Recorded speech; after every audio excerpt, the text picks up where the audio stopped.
हा सो प्रथमप्रश्नः अस्ति अलङ्काराः कति विधाः. I think we have done it yesterday, but still as a पुनरावलोकनं we will do it again. कृपया हस्तम् उन्नयन्तु ये उत्तरं दातुम् इच्छन्ति. कृपया हस्तम् उन्नयन्तु. हीना भगिनी, अलङ्काराः कति विधाः. अलङ्काराः द्विविधाः. शब्दालङ्कारः अर्थालङ्कारः. च अर्थालङ्कारः च इति. सम्यक्. नेक्स्ट् अन्य कोऽपि. भवानी भगिनी. लुप्तोपमा नाम का. लुप्तोपमा अलङ्कारा शब्द अलङ्कारमध्ये अत्र उपमा उपमेय चत्वारः अङ्गाः सन्ति. तन्मध्ये उपमालङ्कारे चत्वारः अङ्गानि सन्ति. उपमालङ्कारे चत्वारः अङ्गानि सन्ति. ते के तानि कानि. तानि उपमेयः, उपमानम्, उपमावाचकं, साधारणधर्मः. तत्र एक वा द्वे अङ्गानि द्वे अङ्गाः यदि अनुपस्थिताः सन्ति न वाच्यन्ते तदा लुप्तोपमा. यदि चत्वारः अङ्गाः सर्वे न सन्ति तत्र लुप्तोपमा. सम्यक्. कुसुम भगिनी वा.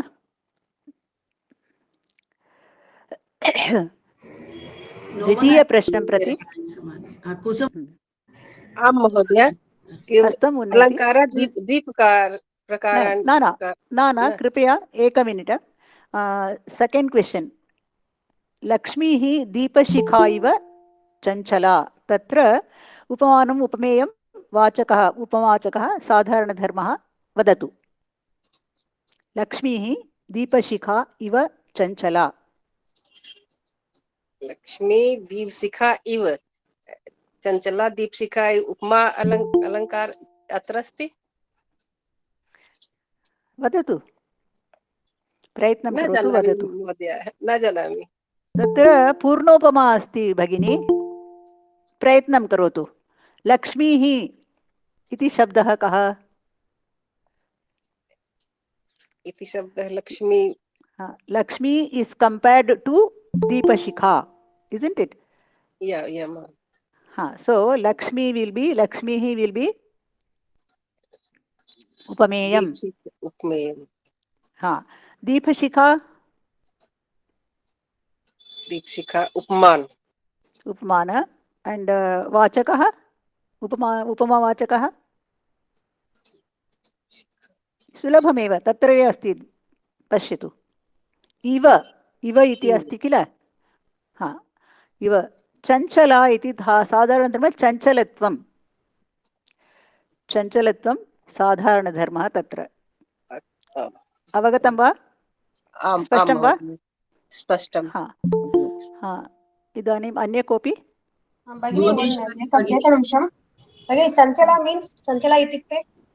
Chanchala means it is moving this side and that side, not stable, unstable. The Deepa Shikha will be oscillating, isn't it? This side and that side. So that is Chanchalatvam. Chanchalatvam. Moving about. द्वितीयं पठामि वा. द्वितीयं पठामि. अन्य कोऽपि. भुवनेश्वरी भगिनी. आं भगिनि.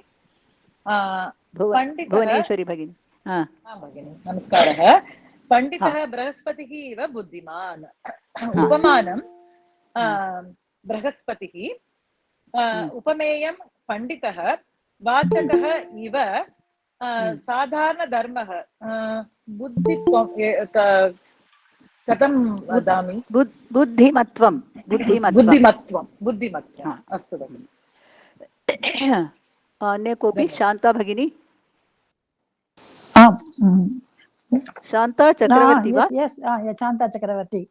वदतु Third one. तृतीयं Maharajaga Kuberavat धनाढ्यः धनाढ्यः उपमानं कुबेरः उपमेयं महाराजः वाचकः वत् कुबेरवत् वत् साधारणधर्मः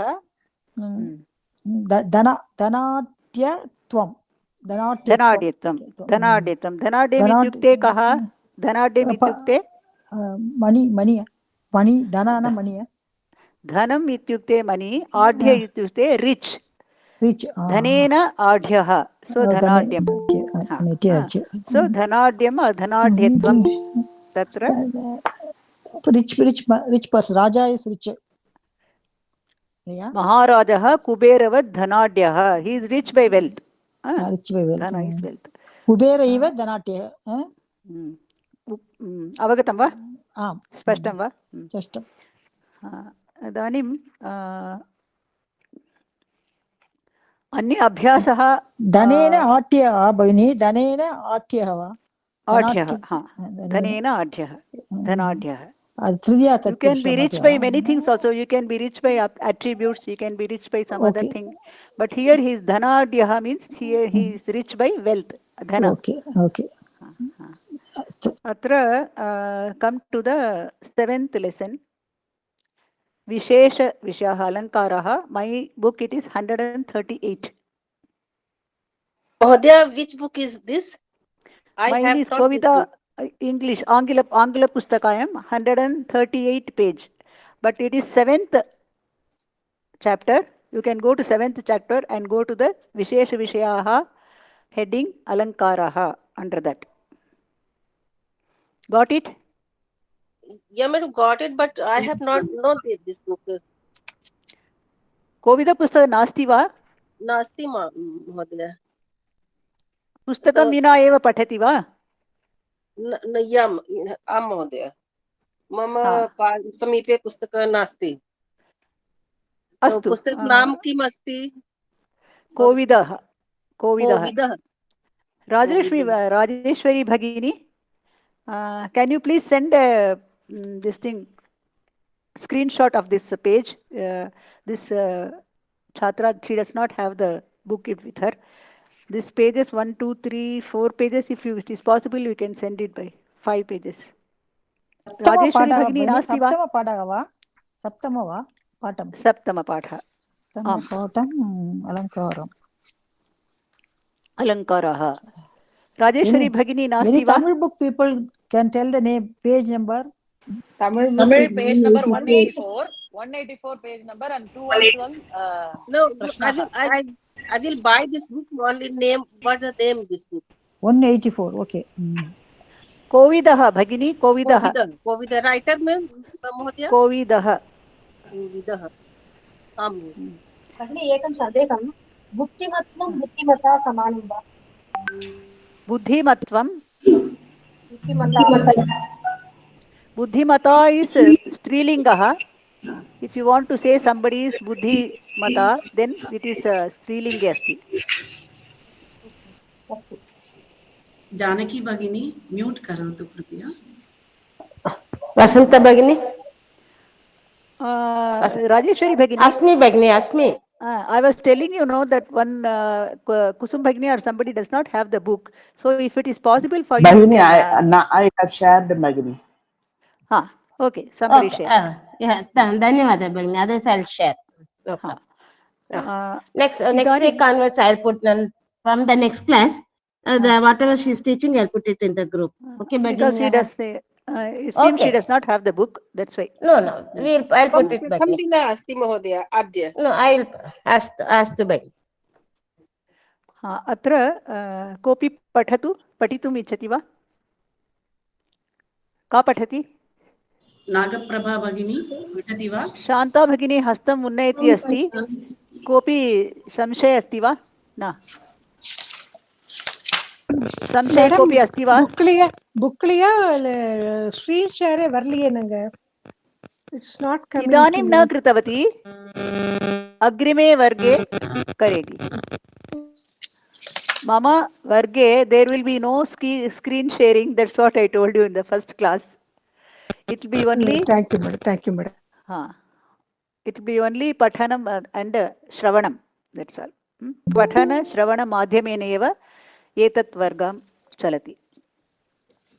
Because I am not techno savvy, so I cannot show anything on the screen. That is why. Okay, then ka pathati or kaha pathati? Nagaprabha Patami. Rupakalankarah. Rupakalankarah, metaphor. When there is a non-difference between Upama and Upameya, it is Rupaka. It does not, like simile, state that one thing is like another, but take that for granted, and proceeds to say that two things are not different at all. Example, Mukha Chandraha, moon face. I am Raja Parameshwaraha. The king is the Supreme Lord. Lord. Aham devasya padambujam namami. I bow to the lotus feet of God. Ramasya mukhachandram Društva prajaha santushtaha. Seeing the moon face of Rama, subjects were happy. Idanim Rupakalankarah, yesterday we have discussed, isn't it? Astu va? Yes. So, Yes. एतस्य लक्षणं किमस्ति? अभेदो भासते यस्मिन् उपमान उपमेयोः. यस्मिन् उपमान उपमेयोः अभेदत्वम् उच्यते, सः रूपकालङ्कारः. So there will be no iva shabda and all those things. One is just taken as the other. So yatha aham devasya padambujam namami. So it is not said that pada is like ambujam, but padambujam, pada itself is ambujam, is said. So this type of alankara is rupakalankara, which in English is said as metaphor. Madam, I have a doubt. In Karmadharaya, we'll be handling like avadharana. Yeah, it will be there.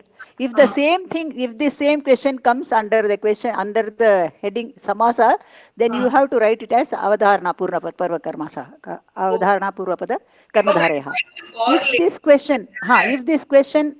question comes under the alankaraha, this thing, then you have to write it as rupakalankara. Astu va? Okay. Under which topic the question is asked, that you should see. No, I am not asking from the question exam point of view.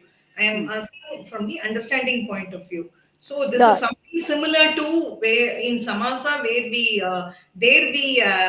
there is no difference between the first and second part. Both are avadharana purvapada karmadharaya is taken as a rupakalankaraha in kavis, in kavyam. Yeah, that's what I want to understand. Thank you. Yeah. अग्रे का पठति और कः पठति? Can I read? हाँ, पठतु. Mukhachandraha, moon face. No, that is over. And first, tasyaha karaki kisalayah komalaha. Shall I read? So all these things, the other. Can I read one? Eva kisalayah. The shoot in the form of her hand is tender. Aham vachana kusumaihi acharyami. Archayami. Vachanani eva kusumani. I am worshipping the flowers in the form of the words. Alam bhagini. So, yes, here this is very easy Alankaraha. This is, you don't have any 4 Angani and all that. You got only Upamana and Upameya. There will be no difference between Upamana and Upameya. So, that you should know that it is Rupaka Alankaraha. Kara Kisalaya Komalaha.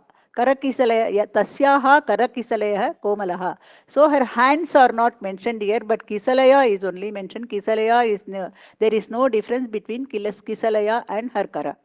Kisalaya are the tender shoots which have that pinkish, and in just at the beginning of the leaves starting, you will find that tender light green and pinkish shade, very soft leaves. So that is called Kisalayaha.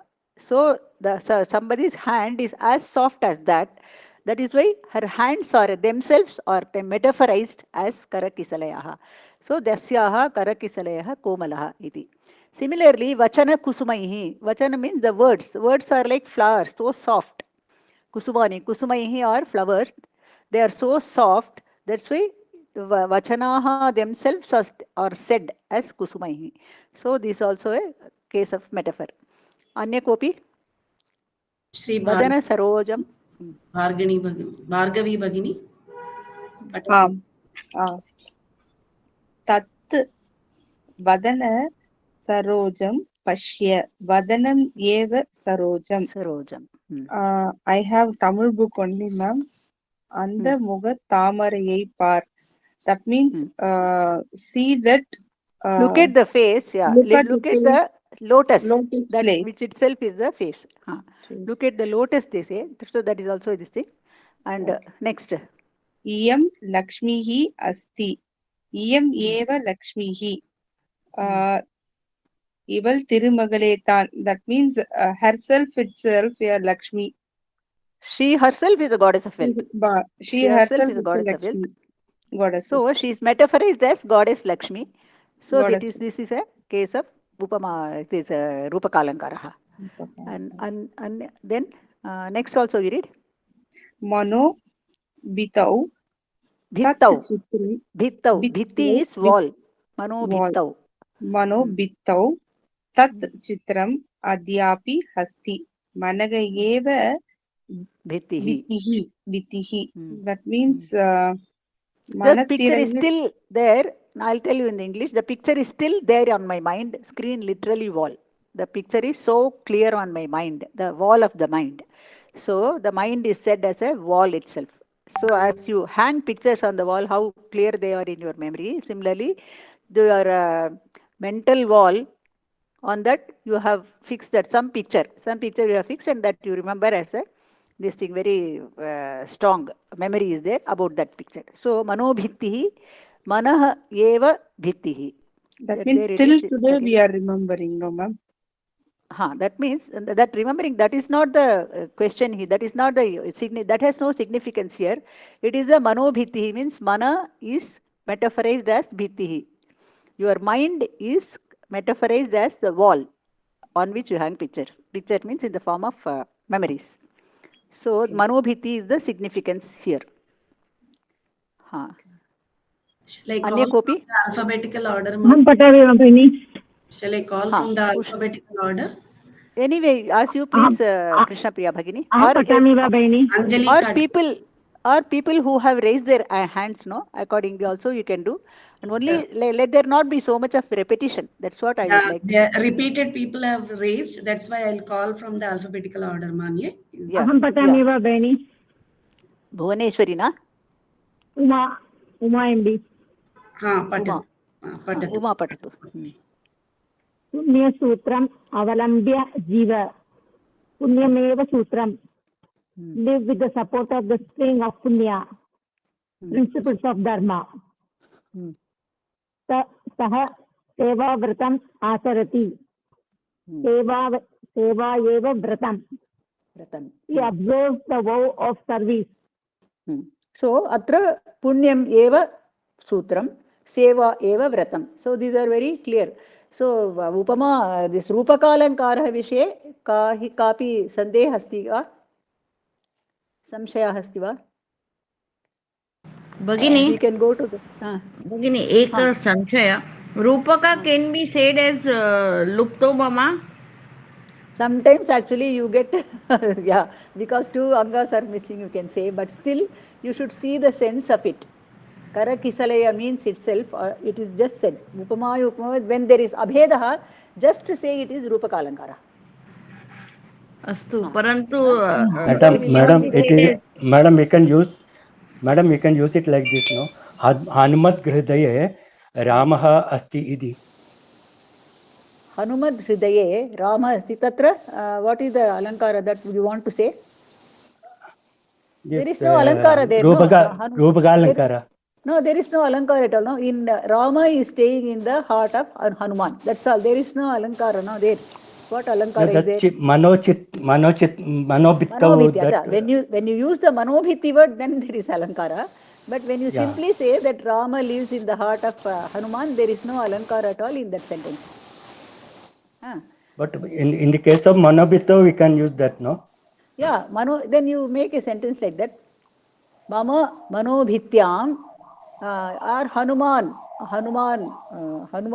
Manobhityam Ramasya Chitram Asti. Like that you can say. Then Manobhiti, again it is Alankara in Manobhiti only. Okay. So, Bhagini, Rupa cannot be said as Luptopama. It should not be said, because when there is Abheda, then that is the crux of the point in Rupaka Alankara is the Abheda. When you find only Upamanam and only Upameyam, then you can just surely say that it is Rupaka Alankara. Astu. So, Chatvari Angani Upama Alankare eva agachati. Upama Alankara eva Chatvari Angani agachati. Atra Angani nastyeva itra. Angani. Astu. Dhanyavada. So this is a very easy, and the crux of the point is there is no difference at all, Abheda. Other Angani will not be there at all. Only Upama and only Upameya. When only these two things are there, be sure that it is Rupakalankara. How will be the question for Rupakalankara? It will be given like that. For example, Karakisalaya, it will be Tasyaha Karakisalaya, Komalaha will be there. And the word would have been underlined, Karakisalaya. Then you should say that it is Rupakalankara. When the words are given, then you can very easily say that. And what I feel is in the examination, there are only 5 marks for Alankara, I think. But sometimes they can ask for the Lakshana of that particular Alankara. So you should be sure with the Lakshana, where in everything that criteria you should be sure about. Upama Alankara means there will be 4 Angas. And in that, Luptotma means there will be some Anga missing. That you should remember as a point. Similarly, Rupaka Alankara means there will be no other turn other than only Upamaya and Upamana. Only these two will be there. Then it is Rupaka Alankara. Then when we go to hyperbole, Atishayokti, did we study about Atishayokti yesterday? No. Yes, sir. You just introduced, ma'am. Yes, we did. Okay. Atishayokti Yatra, I think I have not done this. Atishayokti is called hyperbole in Angla Bhasha. In Angla Bhasha. Here, Upameya is Nigaranam tasya Nigaranam bhavati. Upameyasya Nigaranam asti. Upamanam Upameyam Gilitavati. It swallows the Upameya. So only Upamana stands there. Here now you have seen one Alankara, Rupaka Alankara, wherein you have only 2 things. And here it just reduces to only one thing. So one thing is what? It is a Upamana alone. There is no Upameya at all. For example, you say, no, if somebody is very sleepy and you say Kumbhakarnaha, you simply say Kumbhakarna katham asti, Kumbhakarna kutra asti, and if you say, you don't say the other Upameya there. So that is, yesterday we covered this, about that Tanaji Malsare also I told you, no, yesterday, lion. Yes, man, yes.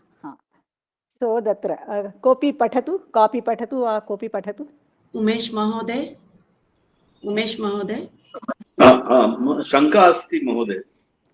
वदतु महोदय. इयं लक्ष्मीः अस्ति. सिंहः आगच्छन् अस्ति. भेदः किम्?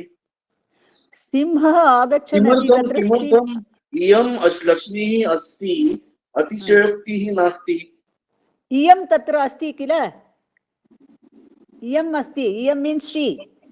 There is a word, she is there and Lakshmi is there. उपमेय अस्ति, तत्र उपमानम् अस्ति, तत्र सिंहः आगच्छति, तत्र उपमेय नास्ति एव। अवगतं वा? धन्यवादः। अत्र इयम् अस्ति, अतः उपमेय अस्ति तत्र। स्पष्टं वा? स्पष्टं मान्ये, धन्यवादः। धन्यवादः। अनुपमा वासुदेव भगिनी। हां भगिनी, अतिशयोक्ति वदामि भगिनी। पठतु। कन्नड बुक् भगिनी। Somebody else you can please read Kannada, because all the people don't know, no? Whoever has English book can read. Okay. And you can reply something else, huh? Can I read Goda? Kritika Bhagini. Yes, ma'am. Adishayokti. Adishayokti hyperbole.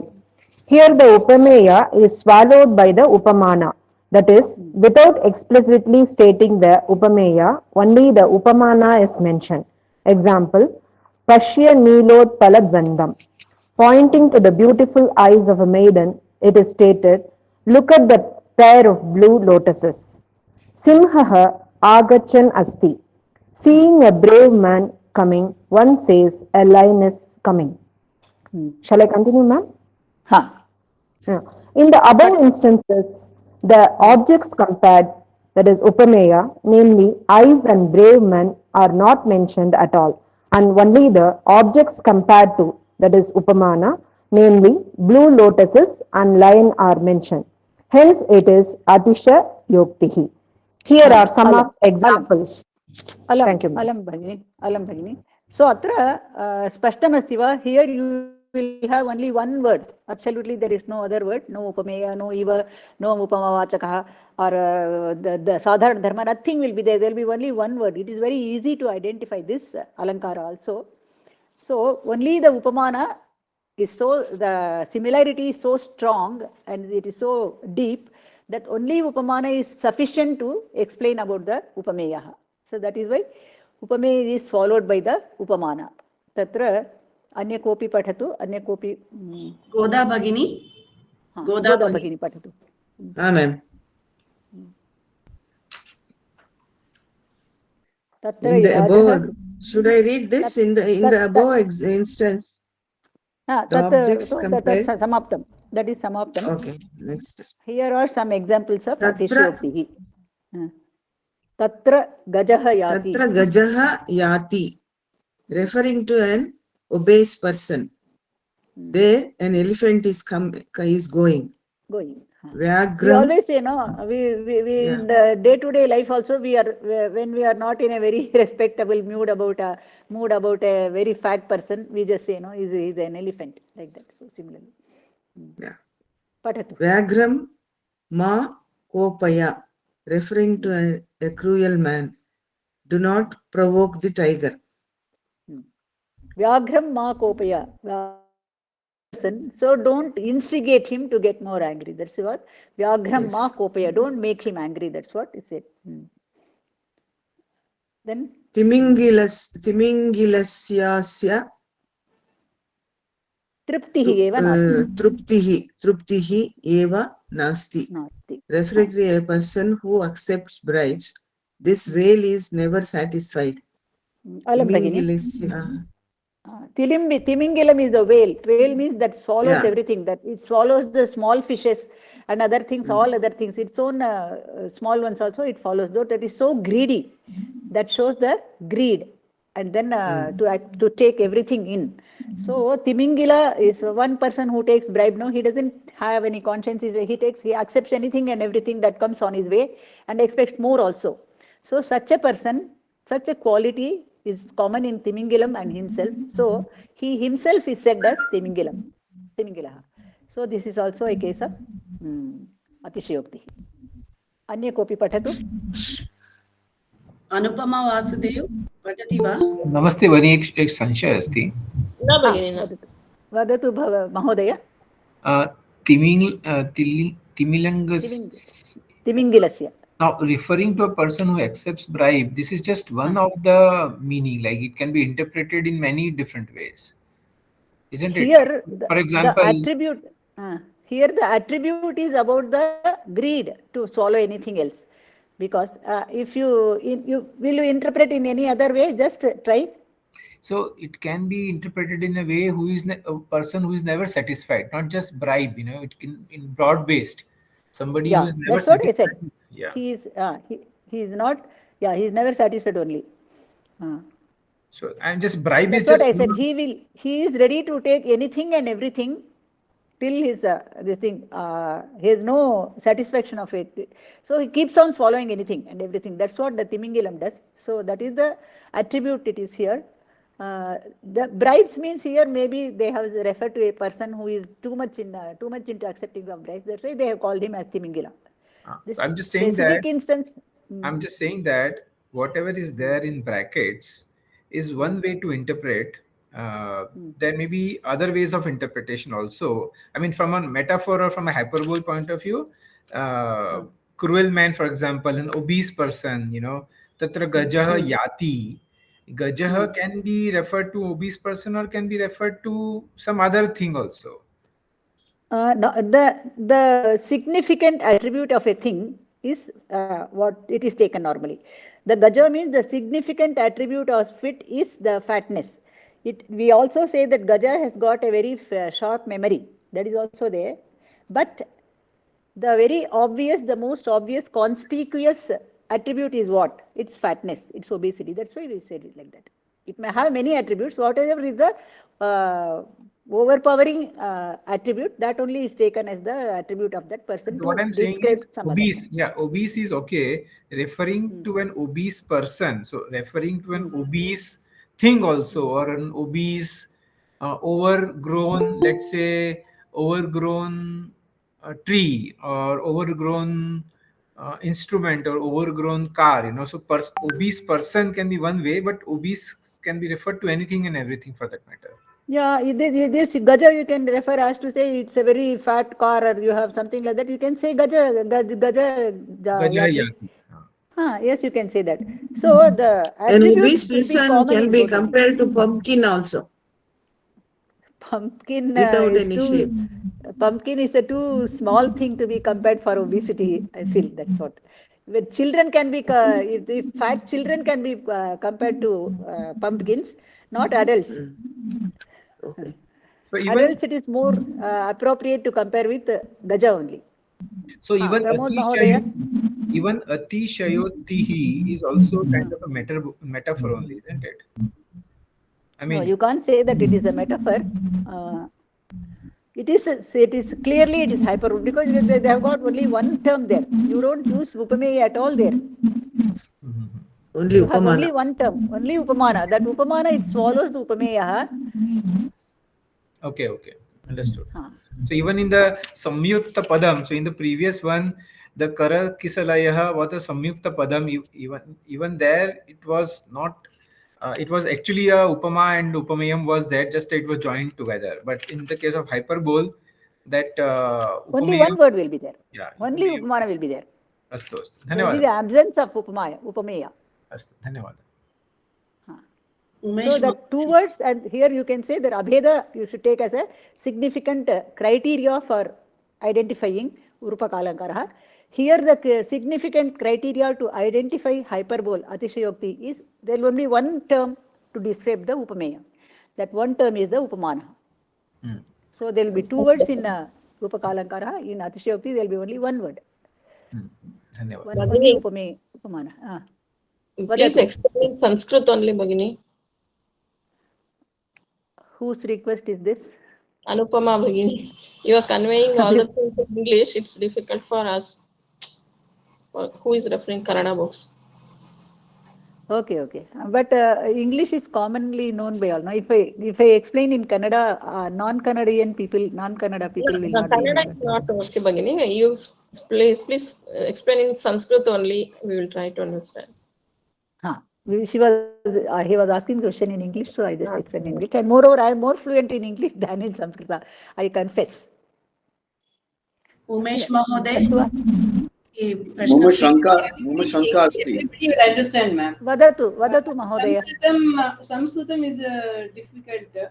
So English is everybody will be understanding. So explanation. No, I shall try to say in Sanskrita, but my Sanskrita is not as good as my English is. And because the intention is to convey the meaning properly, yes, that is why I use the language. English everyone can understand, ma'am. Yes. No problem. परन्तु परीक्षायात् वयं संस्कृतेन एव लेखितुम् आवश्यकम् अस्ति तत् कारणात् संस्कृतपाठनम् एव उत्तमम्. संस्कृतं शृणोति चेत् वयमपि अभ्यासं कर्तुं शक्नुमः. संस्कृतेन वक्तुम् आवश्यकम् अस्ति सर्वे जनाः. सत्यं भगिनी.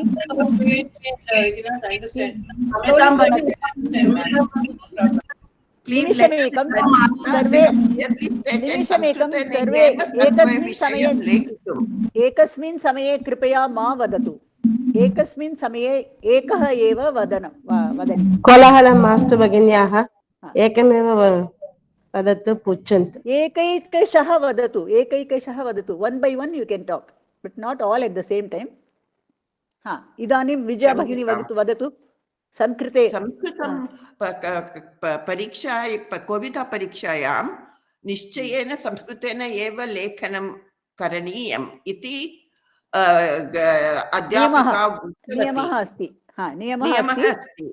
अतः वयं शृण्मः चेत् ईसि भवति परीक्षायां लेखितुं. वाक्यमेव आगच्छति.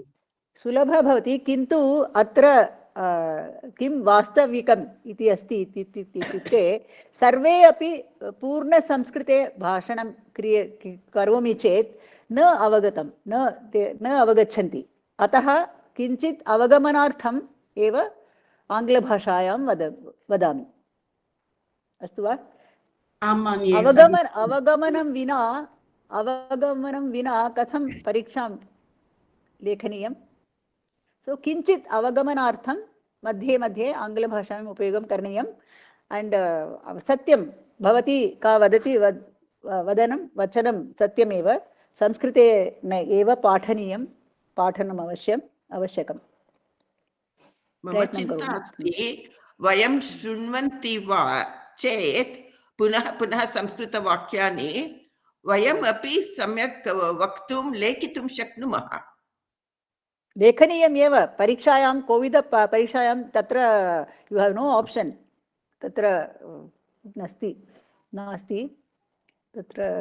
That is why you have to but first you have to understand the thing, know to write it in express. Yes ma'am, you are right. Please continue ma'am, no problem. Umesh महोदय. अतिशयोक्तिः इत्युक्ते अतिशय उक्तिः. So exaggeration, you exaggerate, you know. It is not simply exaggeration, it is a poetic form of expression.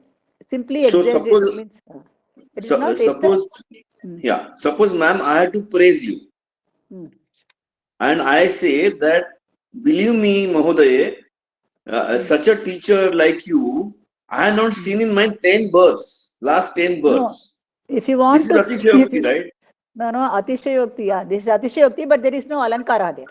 It is Atishayokti, but it is not an Alankara. Alankara means Bhavati Sakshat Saraswati Putri. Sakshat also, Bhavati also no. Saraswati Putri iti mom address.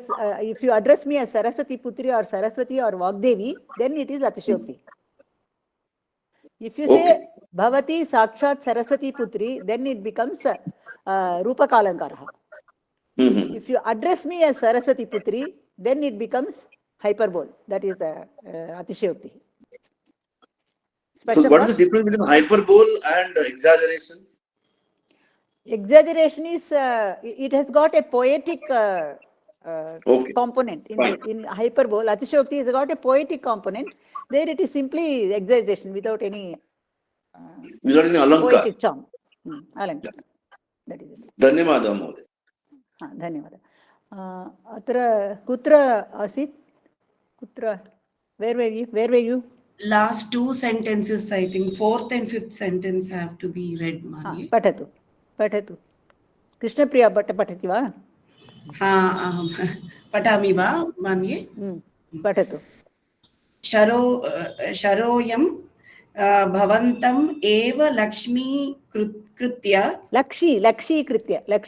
Aim it.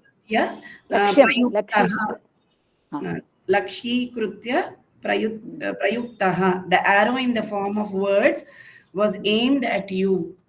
The sharo evam. So that there is no vachanam or shabdaha is not there. Sharoho evam yucho. Sharaha yam. Sharaha ayam.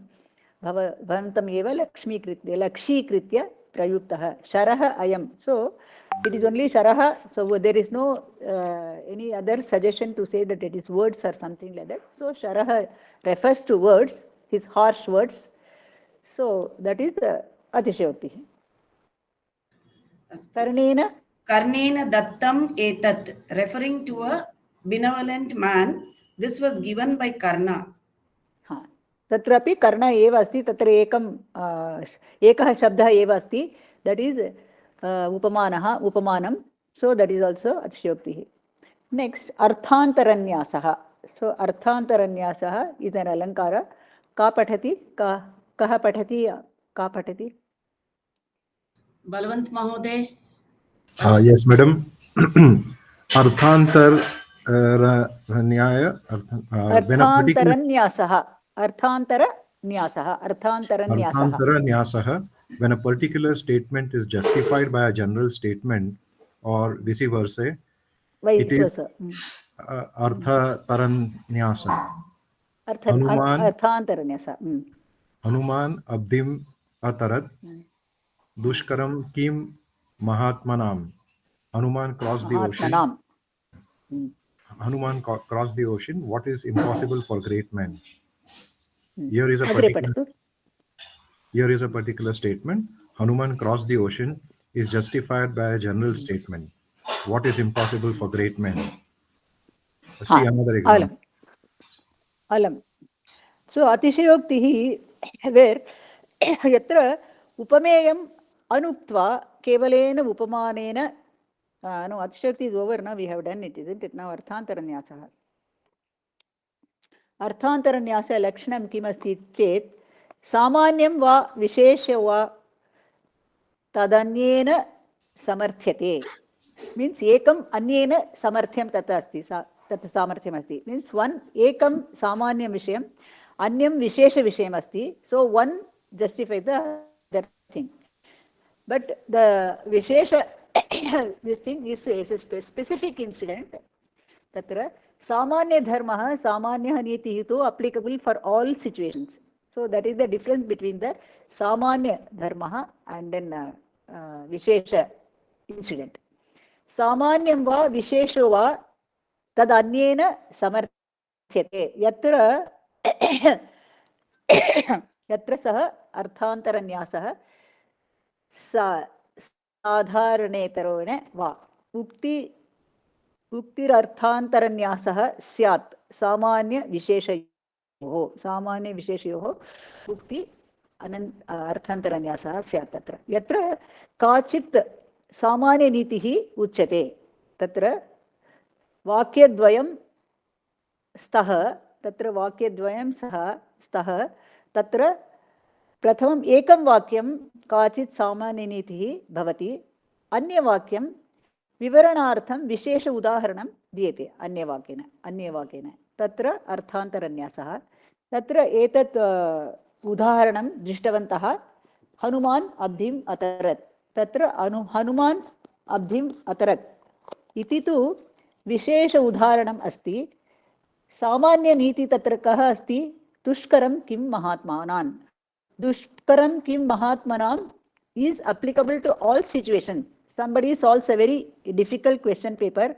I mean, who is able to solve a very, very difficult question paper, answers a very silly question. Then you can say this, you can apply that. Dushkaram kim mahatmanam. So, there will be two sentences always in Arthantaranyasaha. Ekah विशेष उदाहरणम् अस्ति अन्य काचित् सामान्यनीतिः उच्यते. So this is also very easy.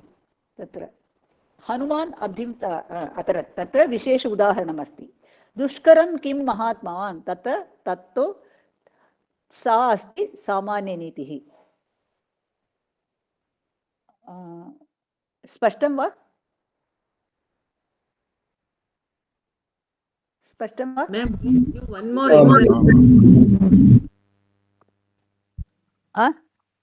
One more example. Bhagini? No, examples I will give, but the concept is clear, no? Concept is clear, na? Yes, One common moral will be there. A common moral will be there, which is applicable to all situations. The other one will be a specific example, which can be cited as an example for this common niti, for the common moral.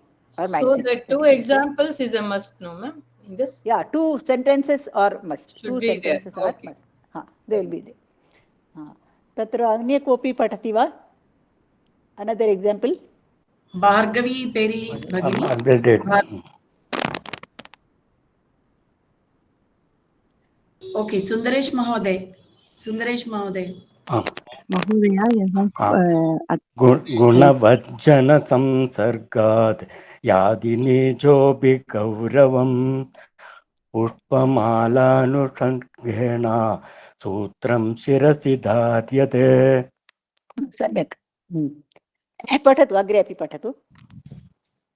Even a mean person is respected if he is in the company of meritorious people. Meritorious people. Meritorious people. The thread used in making a garland is put on the head. Here, a general statement, first in sentence, is justified by the particular statement. Second statement, a few more. Second statement. Alam Mahodaya.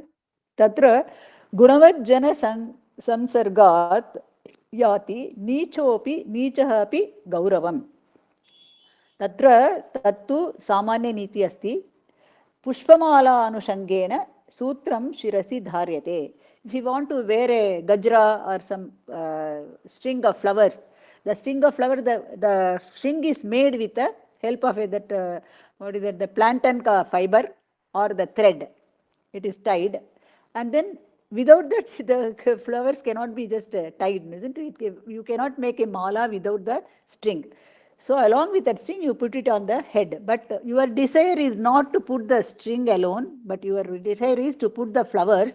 Because of the flowers, the string is associated with the flowers, you have to use that string also. So here the speciality or the importance is only for the flowers, but just because the thread is along with that also gets the respect because of the flowers. So that is the tatparyam uktam atra. So tatra pushpamala sange tattu visheshana udharanam asti. Tatra samanya niti ka asti ityukte gunavat jana samparga jana sampargat yati nichopi gauravam. Even some very ordinary person associated with a very great person also gets the respect. So that is the this arthantaranyasa here. Atra there is one thing, the order is not just fixed here. Sometimes visheshana udharana first it may be there and samanya nitihi may follow later. Dvitiyam vakyam samanya nitihi bhavitum arhati. Prathama vakyam visheshana udharanam bhavitum arhati. No chet samanya nitihi prathame bhavet, vishesha udharanam anantaram bhavet. So it can be anyway, but you have to identify with the meaning, go through the meaning, which is the specific example, you take it as the visheshana udharanam arthantaranyasa. So that is the thing. Ane kopi patatu? Aham patami Sri Bhargavi Mata. Patatu Bhagini. Examples only, no Mata. A few more examples, yeah. Yes. Agasthyah samudram apibat kim asadiyam mahatmanam महात्मानं तत्र कः अस्ति meaning is that से Agastya drank the ocean what is impossible for great man तत्र सामान्य नीति का विशेष उदाहरणं कः किम सामान्यम is when Agastya is able to drink न वाक्यद्वयम् अस्ति तत्र का सामान्यनीतिः किं विशेषण उदाहरणं तावदेव वदतु सामान्यनीतिः किम् असाध्यं महात्मनां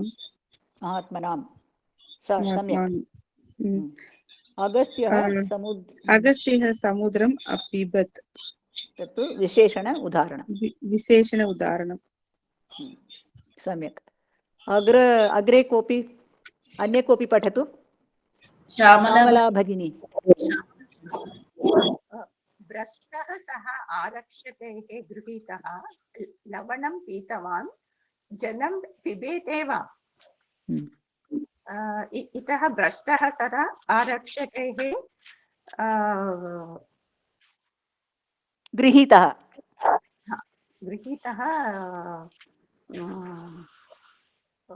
सो भ्रष्टः सः आरक्षकैः गृहीतः तत् नीति वा सामान्य नीति वा विशेषण उदाहरणं वा विशेषः अस्ति तत्तु विशेषण उदाहरणम् अस्ति लवणं पीतवान् साधारणनीतिः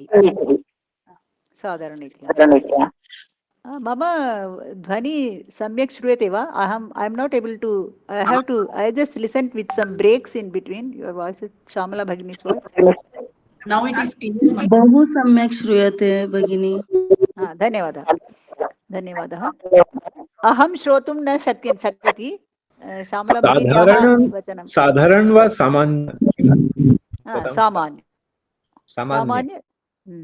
सामान्य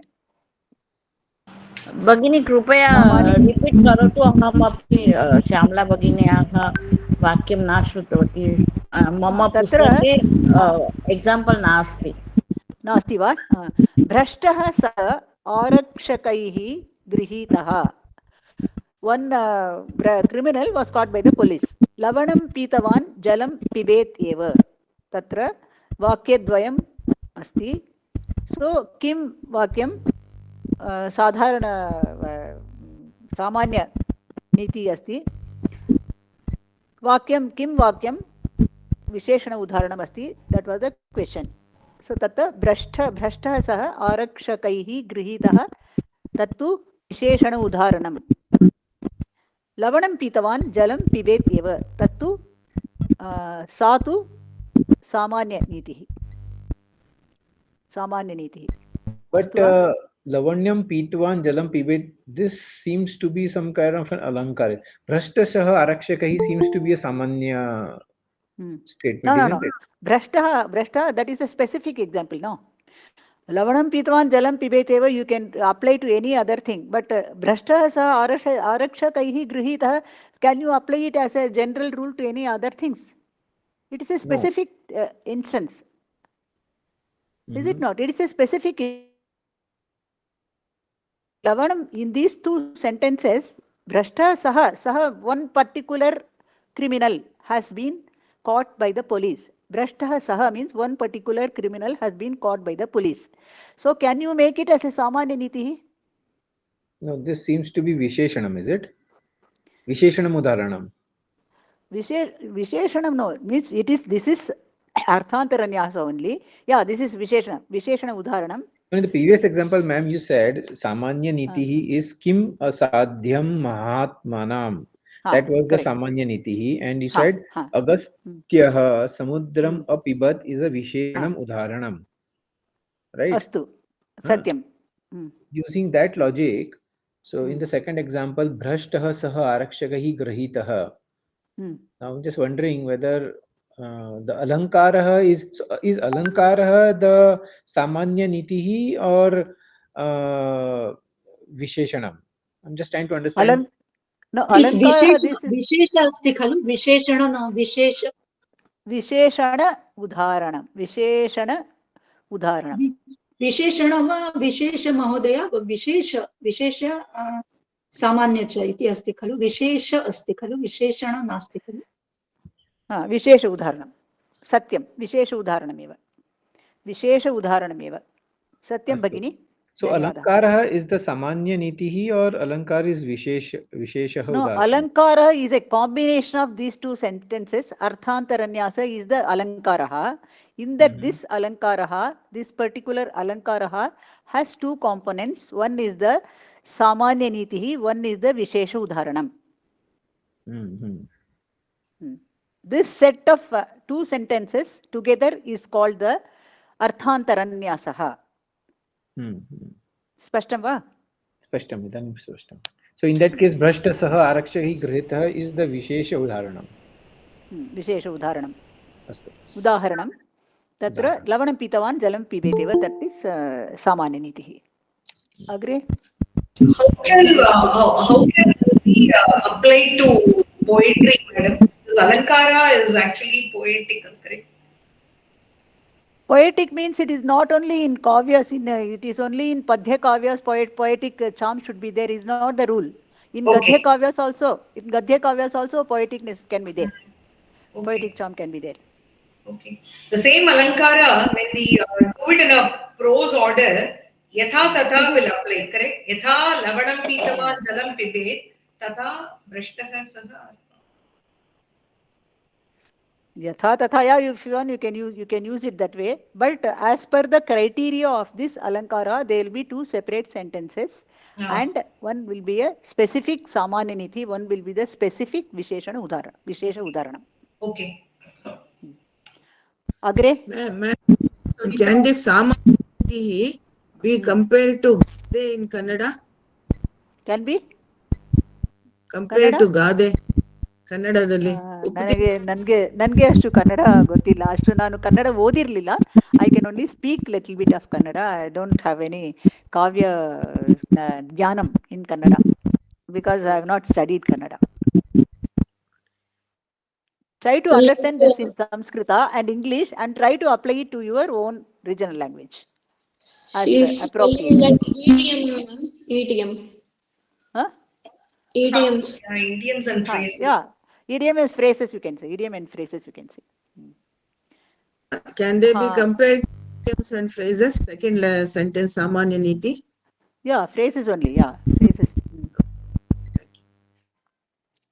But here is a moral. Phrases are not necessarily morals. But this is a moral or a Samanya Niti is given here. In phrases you may not always find a Niti. It is just a statement of some common thing that applies to other things also. But Bhagini, this Arthantaranyasa, it is not that clear, Bhagini. You can explain one more time, I think. Kimartham Bhagini, atra actually there is no poetic this involvement is there. It is only Gadhya Rupayasti. Only two simple sentences. One simple sentence is Ekam Asti Samanya Nitihi. That is a common moral which can be applicable to many circumstances. Isn't it? So that you should remember, and only two sentences are given, and one specific udharana is always very clear. It is a specific udharana, that is Vishesha Udharana is always, Udharanam is always clear. So remove that first, the other one will be the Samanya Niti. If you have any confusions, do like that, which is the specific instance that is stated over there. So that will be the Vishesha Udaharanam. The other one will be Samanya Niti. There will be only two sentences. There can be other sentences also. There are some three udaharanas are given and only one Samanya Niti may be there. That is also possible. But there the Samanya Niti is very clear. There is one, Dushyant, Shakuntala, this thing, there will be one like that. Sarasijamanuddham Shaivalena api ramyam Malinam api chet Mandanam akritinam. That all these things there. Means when lotus is surrounded by all mossy things, even that becomes a beauty for the lotus. Its beauty doesn't decrease. Similarly, Chandra has got Kalanka in him. In spite of that, that Kalanka also becomes a beauty for Chandra because his beauty is so much, it is like that. And similarly, Shakuntala was wearing, when Dushyanta saw Shakuntala, Shakuntala was wearing a, what do you call that? Wooden, this thing, the barks of trees, in vanas and all aranyas. Valkalam. The barks of trees, yeah, Valkalam is worn by her, barks of trees and all that. Such a vastram she was wearing. In spite of that, that did not diminish her beauty. So finally, this is Kimapi Madhuranam Mandanam na Akritinam. She said, Kimapi Madhuranam Mandanam na Akritinam is the Samanyaniti, but before that, three examples, specific examples are given. So it be like that. So, but here in this, for Kovida thing, you will be given only 2 sentences. You have to identify one with the other thing. Pramilama, is it clear to you now? स्पष्टमस्ति वा? आं भगिनि, धन्यवादः. सुनीता डिसौजा भगिनी पठति वा? आं भगिनि. जनकः अष्टावक्रं सकृतवान् महात्मानः खलु गुणग्राहिणः. Ashtavakram actually, Janaka extended his hospitality to Ashtavakra. After all, great people appreciate the merit of others. Ashtavakram is a very great knowledgeable person. He is a very senior knowledgeable person. But in his body, he has got a skewed body. In all 8 places, your neck was skewed, and his hands were skewed, and his waist was skewed. So in 8 places, there was skewness in his body. So people never used to respect him. This is a very vakra looking, it's a very ugly person, like that. But he had very abundant knowledge. But Janaka was also a knowledgeable person. He was a Rajarishi, Janaka. So he knew who had knowledge in him. So he respected him very much. When Ashtavakra comes to his court of Janaka, Janaka respects him like anything. When other people did not respect him looking at his physique. So here the Samanya Niti is Mahatmanaha Khalu Gunagrahinaha. They only look at the guna, that is the stuff that is within a person, not the external these things. Samanya Niti here, Mahatmanaha Khalu Gunagrahinaha. So they identify the value in the other person, not the physique. So Janakaha Ashtavakram Satkritavan is the Vishesha Udharanam. Spashtam va? Ha. Agre? Biswarup Mahoday patati va?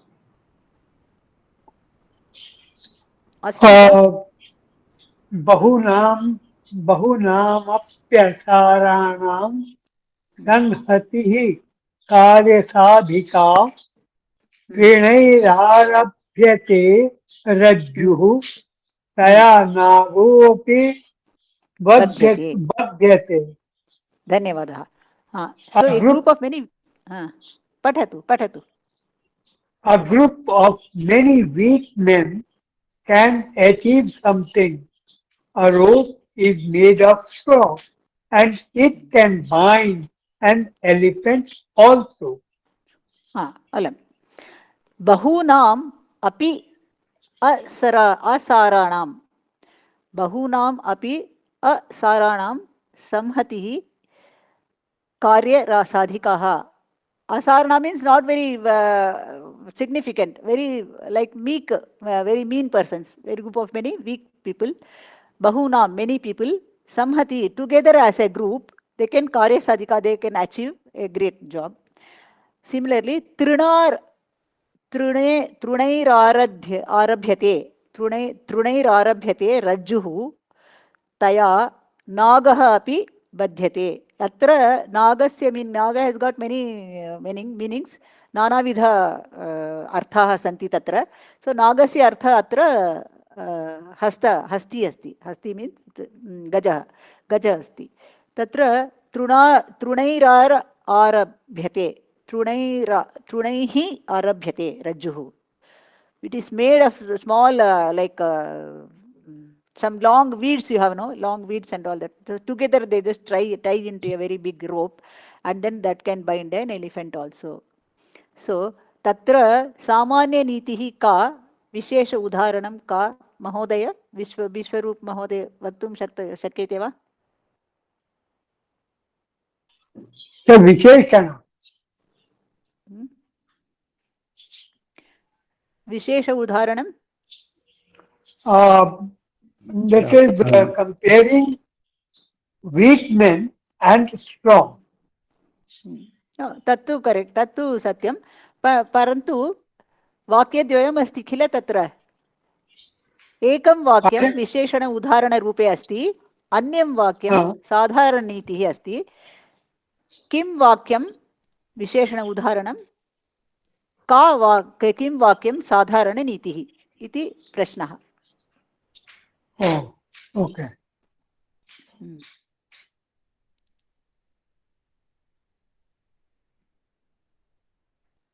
Okay, I'll tell you. This truna, this you have made a straw can bind an elephant also. That is the specific example. Bahunam api asaranam samhati karya sadhika. Even if many inefficient people are there, together they can achieve something. So that is the samanya niti there. So this can be applied to many situations. One of the vishesha situations is this binding an elephant with a rope made out of weeds. That is the thing. Spashtam va? Vishwaroop Mahodaya, Spashtam va? Yes, yes. Agre? Gopi? Huh? Nagopi. Nagopi word is there. The second sadharana udaharanam, no? Samanya niti. Nagopi, Nagaha api means Naga is a Nanartha Shabdaha. Nagaha atra, it means Gajaha. Spashtam va? Nagaha api badhyate. It can bind even an elephant. Nagaha means here it is not Naga Sarpaha. Here it means an elephant. Nanartha Shabdaha bahuni asti. Tatra Samskrita bhashayam. So this is one of the Nanartha Shabdaha.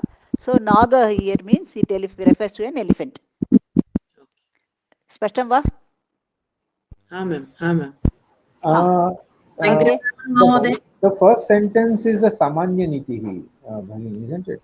Bahunam api saranam एतत् वाक्यं सामान्य नीतिः अस्ति तृणैः राभ्यते इति विशेषः उदाहरणं सत्यं धन्यवादः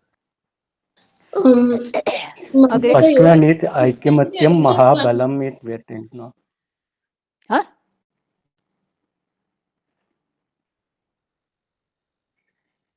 कः वदति who was talking something Sundaresh Mahoday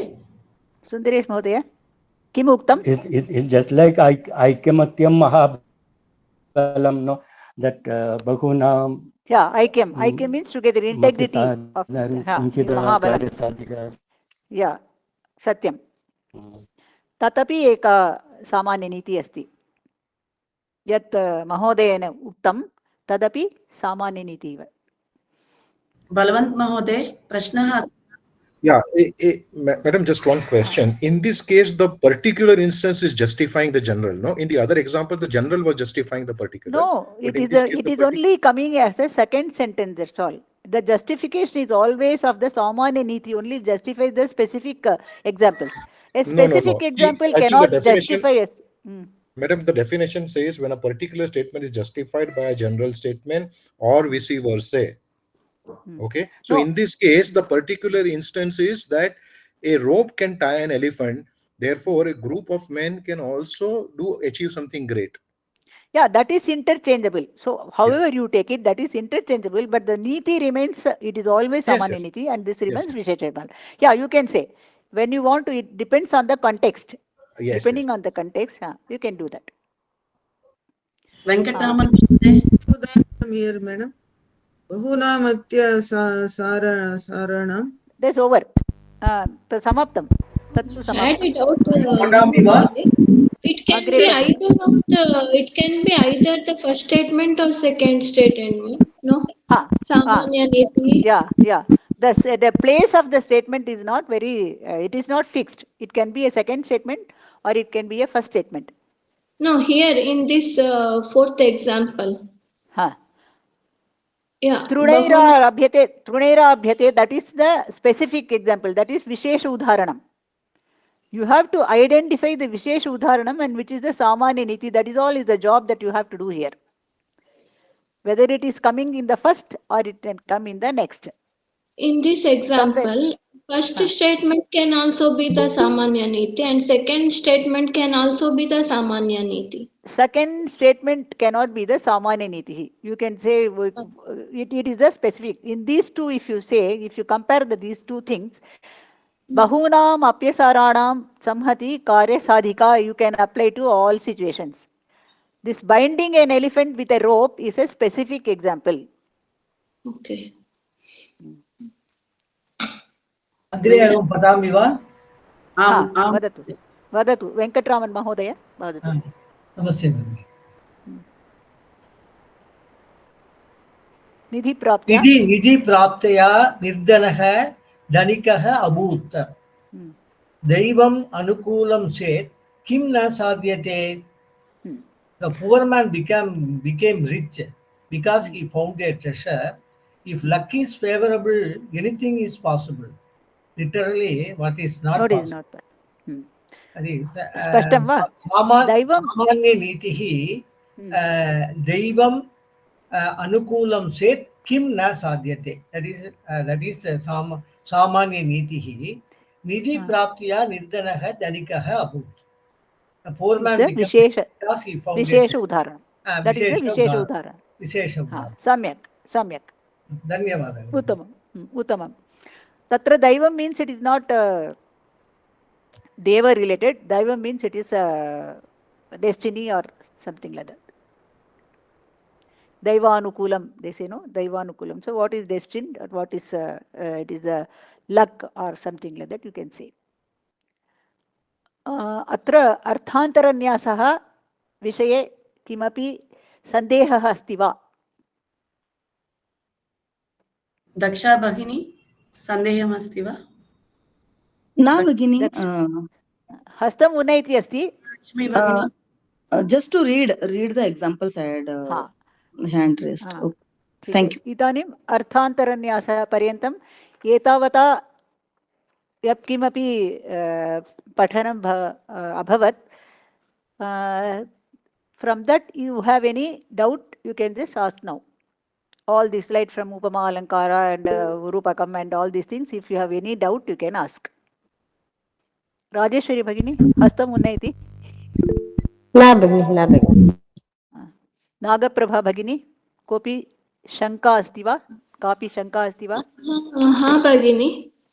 In Yamaka, I didn't come yesterday. I didn't attend, but I heard the recording. Yamaka, it is also based on the Artha, no? Means having same words, but having different meaning is Yamaka.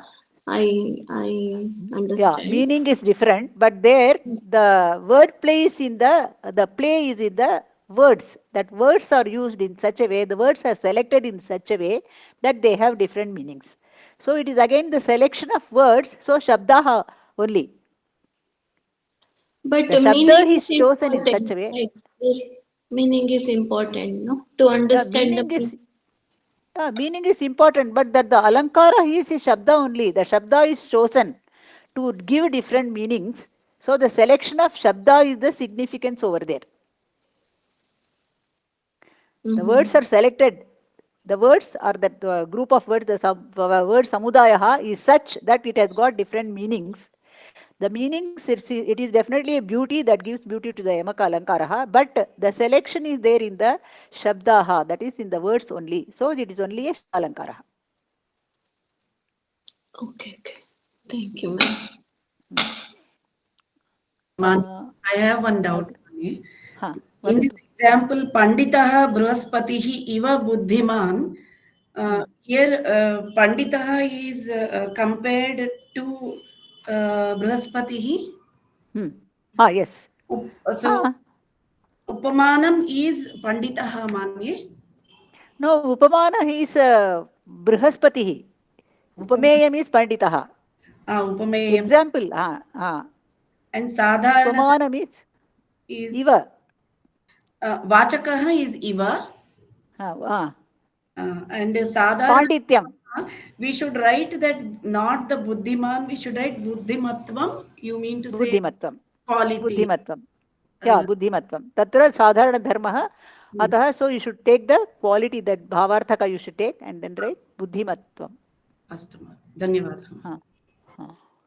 भगिनी this एक सुभाषितं वयं सर्वे पठितवन्तः पूर्वे उद्यमेन सिद्ध्यन्ति कार्याणि न मनोरथे न प्रविशन्ति अर्थान्तर न तो उद्यमेन सिद्ध्यन्ति सामान्यनीति न प्रविशन्ति सम्यक् न अस्तु भगिनि सत्यं सत्यं बहु सम्यक् विनीता भगिनी शङ्का अस्ति वा how can differentiate we rupa kala rupa alankara and atishayokti how can differentiate atishayokti you will not have upameya at all only upamana kevalam upamanam eva asti tatra तत्र उपमेयः नास्ति एव अतिशयोक्तिः तत्र रूपकालङ्कारे अभेदः अस्ति उपमान उपमेयोः उपमानमस्ति उपमेयमपि अस्ति किन्तु तत्र अभेदः अस्ति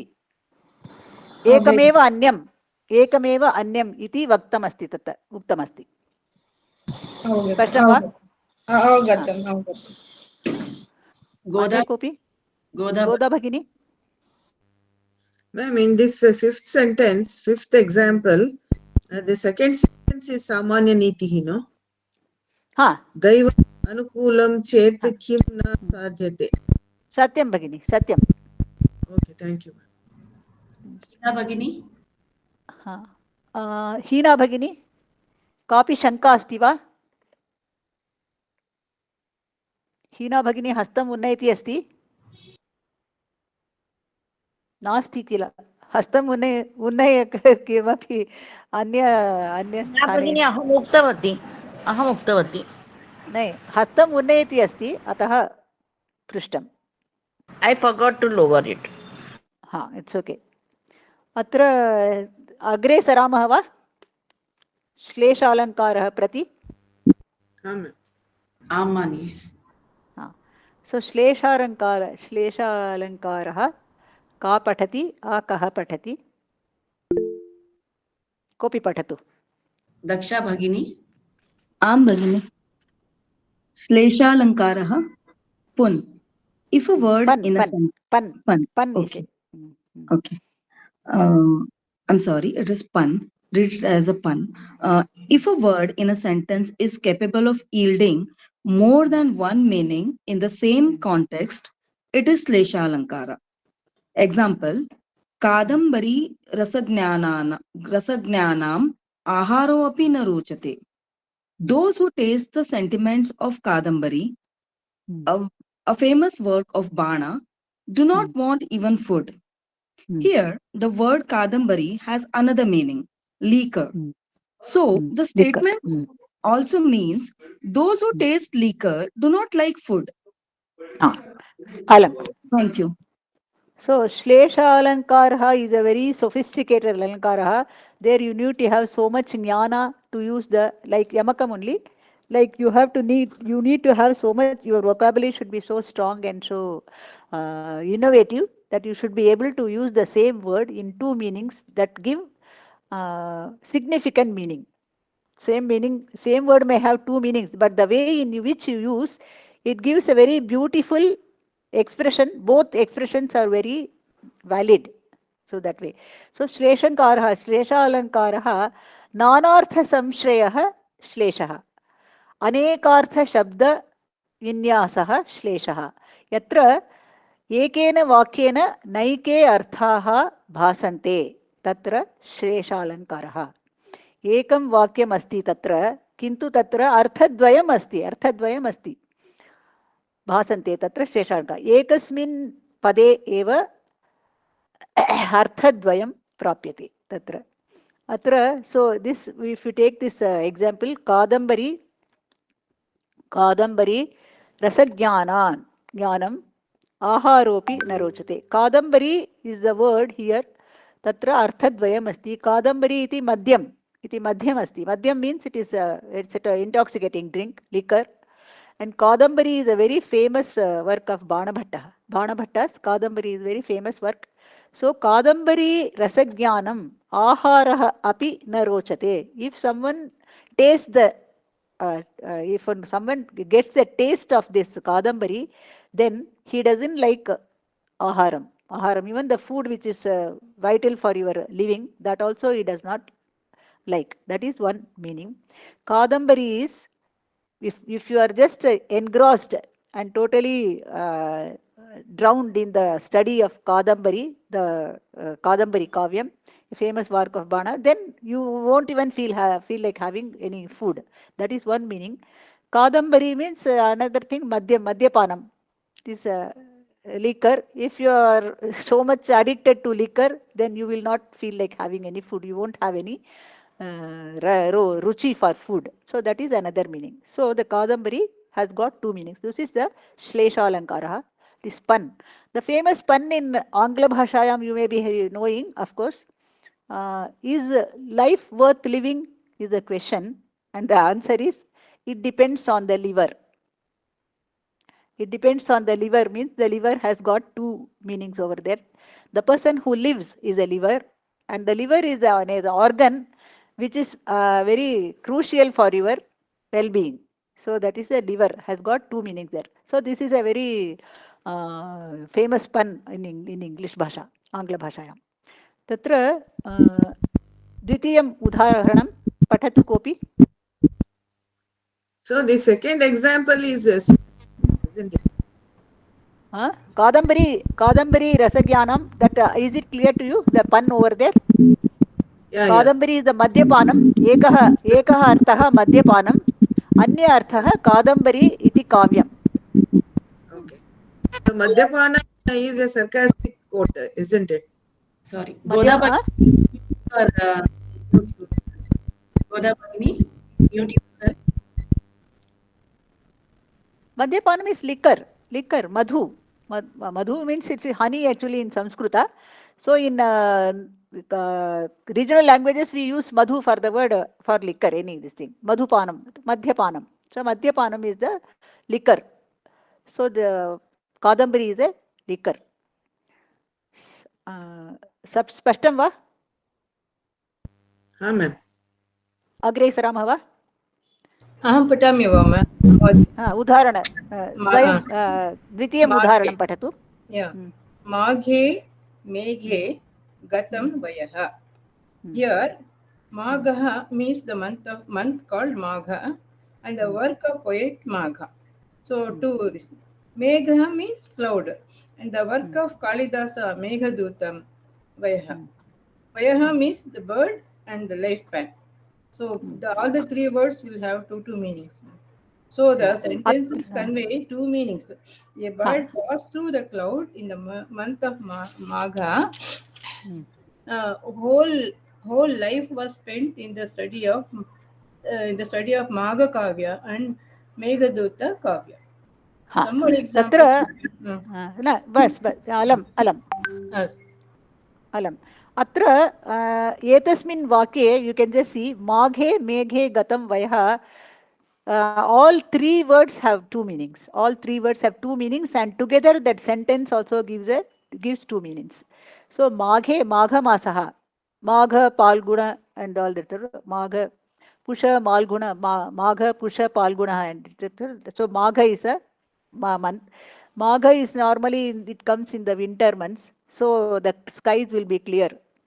So Magha means the month called Magha, Magha Mantha, and the other thing is Magha. The other one is Megha, Meghe. Meghe means one is cloud and the other is Meghaduta, the was so and so. So Vayaha means bird and lifespan. Magha Kavya means Shishupalavadham. Shishupalavadham is the Magha Kavya. Maghas ke which is very famous Panchamaha Kavyani Santi. Teshu ekam Magha Kavyam asti. Magha Kavyam is Shishupalavadham. That is the Magha his famous Kavyam. And Meghaduta is Kalidasena Rachitam. Tatra Megha means Jaladaha. Jaladaha means it is cloud. Magha means Magha Masaha. And Magha Kavyam. Tatra Arthadvayam asti. Megha ite Shabdasya Arthadvayam. Ekah Arthaha Jaladaha. Anye Artham Meghadutam Kavyam. Iti. Vayaha Atrapi Arthadvayam asti. Vayaha Ekah Arthaha Pakshi. Anye Arthaha Ayuhu. Ayuhu. Tatra. So Maghamase जलधमध्ये पक्षी डयते इत्यर्थी इति एकः अर्थः अस्ति माघकालिदासयोः काव्योः पठनात् आयुः गतः तत्र it is the second meaning माघमासे जलधमध्ये जलध मीन्स मेघ जलधमध्ये पक्षी डयते सो पक्षी डयते मीन्स इट्स गतमासीत् माघकालिदासयोः काव्योः पठनात् आयुः गतः इति very beautiful expression meaning all three double meaning words and two meanings totally different from each other. Artham avagatam va? Avagatam manye. Umesh Mahoday, Shankha asti va? I was a little bit confused about the earlier one, Kadambari Rasajnanam. Sorry for asking a Pravesh level basic question. Kadambari Rasajnane Ahara api na rochate. Kadambari Rasajnanam is Shashti Bahuvachan. Shashti Vibhakti, in the Jnanam. Kadambari Rasajnanam Aharapi na rochate. But na rochate should be for the Chaturthi Vibhakti. So Aharamapi na rochate. That rochate is in Anveti Aharapi. So Aharam na rochate. That is for Chaturthi Vibhakti. But Kadambari Rasagyanam in the Rasagyana of Kadambari. Tatra. Yeah, Shashti Vibhakti for only for Kadambari Rasa. And Ahara Rochanam, Rochate for Aharam. So that is for fourth Chaturthi Vibhakti. Mahoday, it is Bahuvachana Shashti Vibhakti. Rasa Jnanam, Jnanam. No, Ramanam. So why is it, why the plural of 6 cases used? For certain cases you have, for example, Prana is there, Prana there will be, always it will be in Bahuvachanam only. So Jnana is considered to be multivarious Jnana here. It is That's why it is called Shashti Vibhakti Bahuvachanam. Okay, thank you. अन्य कोऽपि KS Mahoday va Bhagini va KS Mahoday va Bhagini va Patati va KS Komala Bhagini Krishnan Mahoday Kritika Bhagini इदानीमेव समापनं कुर्मः वा? आम् अग्रे एकः only few sentences are there, ma'am. That's why I think we can finish. Yeah, for me it is okay. For others, only 1 or 2 are there. No, there are many. The 1, 2, 3, 4, 5 are there. 5 are there. So I think I have got one more example also from another book. It is about the conversation between Shiva and Parvati. So I think I have sent it to you. And idanim vargah sthagayamah va, and I will say the Shanti Mantram and then we will have a small discussion. Rajeshwari Bhagini? Astu Bhagini. Up to that Shanti Mantram you will record, isn't it? So after that I will yes, have a small discussion. Astu Bhagini. Sarve bhavantu sukhinah, sarve santu niramayaha, सर्वे भद्राणि पश्यन्तु मा कश्चित् दुःखभाग् भवेत् ओम शांति शांति शांतिः धन्यवादः सर्वेषां कृते. You can stop the recording now. We'll